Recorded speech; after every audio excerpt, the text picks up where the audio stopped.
चाहे वो सगुण साक्षात्कार करना चाहे या निर्गुण साक्षात्कार, उसमें योग्यता आ जाती है।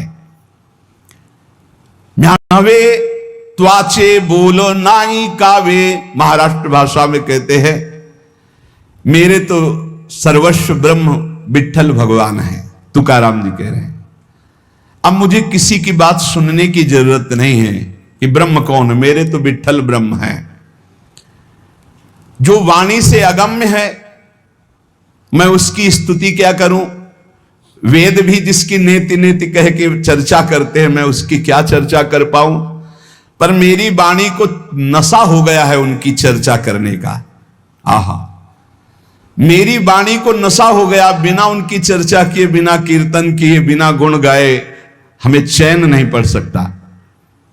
कोई ना हो तो ठाकुर जी को श्रोता बना के सुनाने लगो, ऐसा नशा होना चाहिए।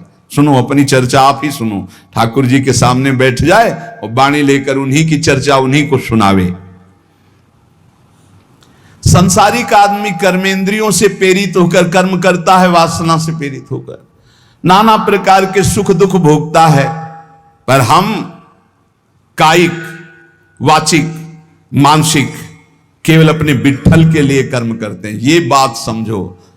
संसारिक आदमी कर्मेंद्रियां भाग रही भोगों की तरफ, कर्म करता है, पाप या पुण्य, सुख या दुख भोगता है। लेकिन भक्त कायिक, वाचिक, मानसिक अपने प्रभु को सामने रख करके चेष्टा करता है और उसका कोई ठौर ठिकाना प्रभु के सिवा कोई है नहीं।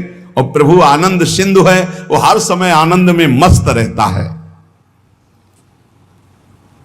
कहीं किसी और का प्रयोजन नहीं रह गया है।